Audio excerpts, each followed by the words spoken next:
Dearest gentle viewer, with Season 3 Part 1 of Bridgerton being released, and it concluding on a big cliffhanger, arguably the largest one the show's ever had because it's not really done the whole two-part split before the show is set to return next month with the story continuing on from the moment that it left off. I know it's frustrating that it's not all in one batch, but what this mid-season break serves as is a good gap in the story, which is going to mark the two different tones that it's going for, one for stability and the other for unrest and a potential thread. So with that, let's take a look at the trailer for the next part, and I'll also give my theories and predictions on what I think will happen next. So let's get into it. Here is Bridgerton Season 3 Part 2, Everything We Know. Just to let you know, this video will contain spoilers. The reveal of Lady Whistledown. One of the main things that was clear to take away from the trailer for the second part of Bridgerton is the fact that the identity of Lady Whistledown is going to be getting investigated, with the hopes of it being revealed in the first episode of Season 3. Colin said that he swore to ruin the life of the very person who was behind the alas of Lady Whistledown,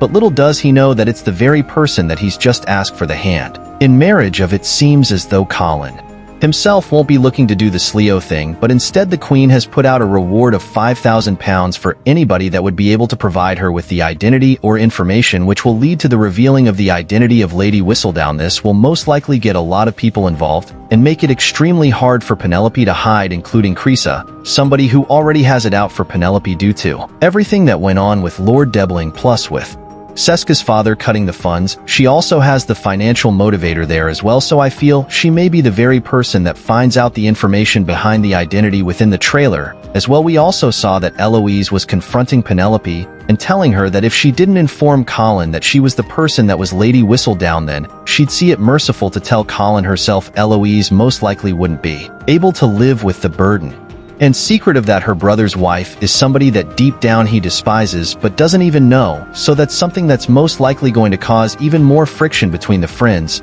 but also friction between the new lovers Penelope and Colin. I personally don't think that Penelope and Colin are going to survive the turmoil. I believe that Penelope's alias is going to get found out, and it will shift her right back down the social rankings again, and maybe even worse, she said a lot of hurtful words about a lot of people that she knows. And when the truth does eventually come out, I don't think there's going to be any way back for her, so her downfall is something that I think is unavoidable. Francesca and Lord Kilmartin. One other romance that got a large focus in the first part of Season 3 was that of Francesca and Lord Kilmartin. Granted, we stopped off when it was just about to blossom, but it very much feels like we're going to see Francesca and Lord Kilmartin getting more acquainted with one another as she looks to marry him instead of Lord Samadani. The whole arm of the story feels as though it's in place to show that the heart can win when going up against the mind in terms of romance, and finding somebody to be with. It would have been easier for her to have been with Lord Samadani. It was the choice that the Queen selected, plus it seems as though he lives a far more exciting life, but with Kilmartin and Francesca getting to know each other over just silence sent feeling the connection that they had with one another, and also him doing a romantic gesture and getting the music altered to the time signature that she liked. It showed that there was already a deep-rooted sense of care there from him to her, and the feeling was something that was reciprocated. So I feel we'll see a bit of a pushback from the Queen on that, but I feel they both might be the happy ending in this season of the show, especially if Penelope and Colin's relationship meets a tragic end, hence why there could be two love stories instead of just the one this time round. Violet Bridgerton and Marcus. Now, this is something that I feel has come out of the blue with the introduction of Lady Dummer's brother Marcus. We saw that there was some chemistry between both Violet Bridgerton and himself. When you think back to the Queen Charlotte series, Violet actually opened up to Agatha and said how she was thinking about getting back out there again and meeting somebody new. She didn't know if she'd be able to love anybody like she loved her husband, but she wanted that companionship with somebody within the Queen Charlotte series. As well, we also saw that Lady Damry had a relationship with Violet's father, whilst he was with Violet's mother. This was something that Violet found out about right at the end of the series, so I wonder if this time round the roles are going to be reversed, and we'll have Violet falling for one of Lady Dam's relations. I think that could very much be the case, seeing how interested Marcus has been in her in the 2 episodes that he's been featured. Lady Damry didn't look too pleased to see her brother when he arrived, and her mood changed once she read the letter that she received from him, so I wonder if there's something that happened in their past that's made the relationship between them not as smooth as one would have liked it to have been. I guess that's something that we'll also see getting developed in the next part of the season, the Featherington estate.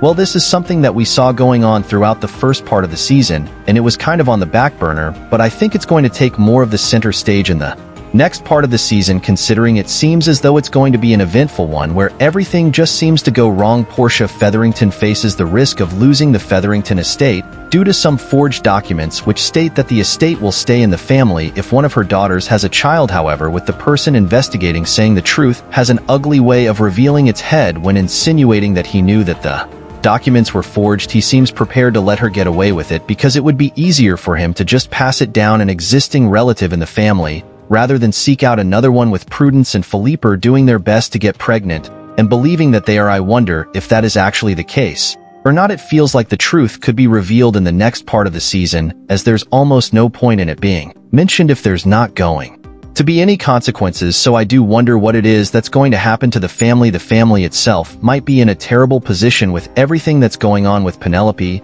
and also the risk of losing the estate. Mr. and Mrs. Mondrich, the final part of the story that I think we'll see getting developed more in this second part of the season, is focused on Mr. and Mrs. Mondrich. We've seen them get catapulted into high society with their son becoming the new Baron of Kent, something which has drastically changed their lives for the better in terms of standard of living, social ladder, and wealth. However, happiness, that's something that's in question. Mrs. Mondrich is more than happy to leave their former life behind, whereas Mr. Mondrich, he's been told that he's not allowed to continue running the bar, as somebody with his status shouldn't be working. This is something that he clearly disagrees with, and because he's not stepping down, he's feeling the weight of people not going there anymore. So I think we're going to see the both of them having to navigate between their old life and their new one in order to find the right balance. They want to fit in amongst society and not be ostracized, and for that I think they're going to have to learn to just move on. There are so many different directions that this next part of season 3 could go in. One thing we know for certain though is that this first part was all about laying down the foundations and everything looking as though it was all going well, but this next part, that's going to be about those foundations being torn up and everything looking like it's going to come crumbling down around Penelope and her family. It's going to be an exciting second part, and I think it will provide some kind of redemption for the first part, as it does seem to have been heavily criticized with its rapid pacing.